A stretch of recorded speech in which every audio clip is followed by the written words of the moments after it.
Logic design में आज हम पढ़ने जा रहे हैं मल्टीप्लेक्सर को।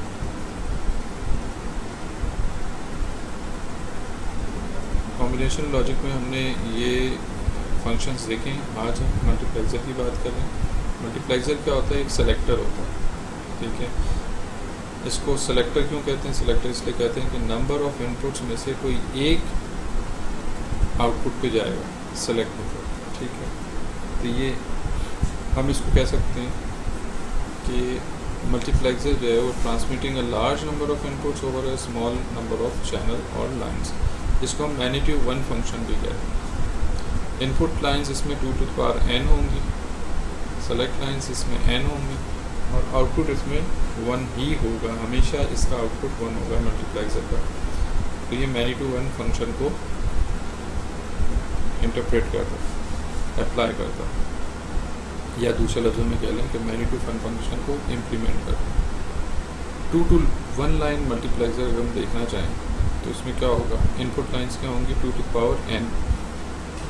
तो 2 लाइंस हैं तो n की वैल्यू 1 होगी और आउटपुट लाइन 1 ही होगी। अब अगर आउटपुट इनपुट लाइंस में 2 हैं तो मैंने तस्वुर कर लिया कि इनपुट लाइन जो है वो I0 और I1 है। सेलेक्ट लाइन S0 है, एक ही सेलेक्ट लाइन है और आउटपुट Y को कंसीडर कर लिया। तो मेरे पास ट्रुथ टेबल में 3 इनपुट लाइंस बनेंगी, 2 इनपुट्स और एक सेलेक्ट लाइन, और आउटपुट लाइन 1 बनेगी। Let's have a close look. First of all concept of select line को मज़ीद अंडरस्टैंडिंग डेवलप कर लें इसकी। क्या होती है सेलेक्ट लाइन? बेसिकली ये होती है सेलेक्ट करने के लिए दो, हम अभी बात कर रहे हैं 2 to 1 लाइन मल्टीप्लेक्सर की। तो ये क्या करता है? उन 2 इनपुट में से किसी एक को सेलेक्ट करने में हेल्प करता है, ठीक है, ताकि वो सेलेक्ट होकर आउटपुट लाइन पर जा सके। तो सेलेक्ट लाइन अगर एक है तो उसकी वैल्यूज़ क्या हो सकती हैं? या तो 0 होगी या 1 होगी। तो 0 अगर है तो वो इनपुट I0 को फॉरवर्ड करेगा, और अगर सेलेक्ट लाइन की वैल्यू 1 है तो वो I1 को फॉरवर्ड करेगा। तो मेरा ये ट्रुथ टेबल अगर मैं देखूं तो इनपुट्स आपके पास I0, I1 और S0।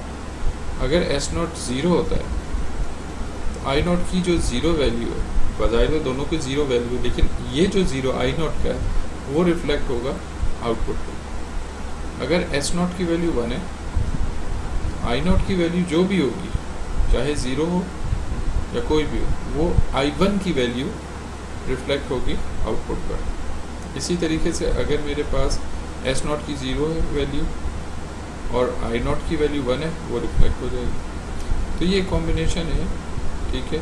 इसको मैं इस तरह से भी मेंशन कर सकता हूँ कि I0 की वैल्यू कोई भी हो, I1 की वैल्यू कोई भी हो, डोंट केयर हो।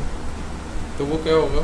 अगर S0 की वैल्यू 0 है तो वो I0 को फॉरवर्ड कर देगा Y पर, और अगर S0 की वैल्यू 1 है तो वो I1 को फॉरवर्ड कर देगा आउटपुट पे। तो मैं इस ट्रुथ टेबल को अगर इस तरह से बनाता हूँ कि Y की वैल्यू क्या होती है? S0 बार I0, S0 बार I0 या S0 I1। यानी अगर S0 की वैल्यू 0 है तो 0 का बार ये 1 हो गया, 1 I0 के साथ, तो I0 को फॉरवर्ड कर देगा क्योंकि S0 की वैल्यू 0 थी, तो ये वाली टर्म 0 हो जाएगी। और अगर S0 की वैल्यू 1 है तो ये टर्म 0 हो जाएगी, ये मेरे पास फॉरवर्ड हो जाएगी, ठीक है। तो इस टेबल को, ट्रुथ टेबल को मैं इस फॉर्म में भी लिख सकता हूँ। तो बेसिकली ये मेरा मल्टीप्लेक्सर है। S0 की वैल्यू अगर 0 है तो I0 फॉरवर्ड होगा, S0 की वैल्यू अगर 1 है तो I1 फॉलो होगा। Let's have a look into the diagram. Circuit diagram क्या होगा? एक और गेट चाहिए हमें, 2 एंड गेट चाहिए और एक इन्वर्टर चाहिए, ठीक है। तो ये आपके पास S0 के साथ इन्वर्टर लगा हुआ, I0, I1, 2 एंड गेट्स और यहाँ पे एक और गेट। अच्छा, अगर इसकी ब्लॉक डायग्राम देखी जाए तो ब्लॉक डायग्राम इसकी ट्रेपेजियम से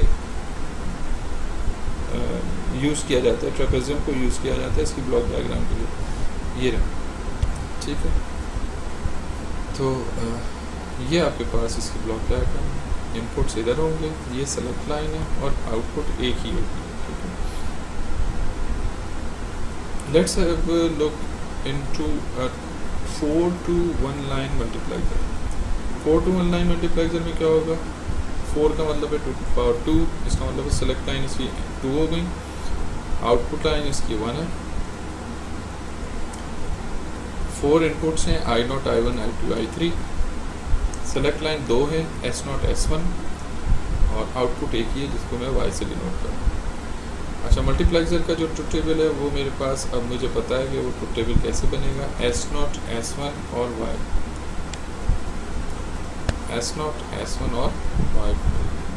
तो अगर S0, S1 0, 0 है तो I0 की हम डिनोट कर रहे हैं।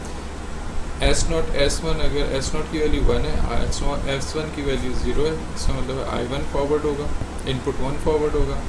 इसी तरीके से S1 अगर 1 है और S0 0 है तो I2 फॉरवर्ड होगा, और अगर दोनों 1 है, सेलेक्ट लाइन में दोनों 1 है, तो I3 की बात हम करना चाह रहे हैं। तो ये चीज़ क्लियर होगी। अच्छा, ये ट्रुथ टेबल की मदद से मैंने यहाँ पे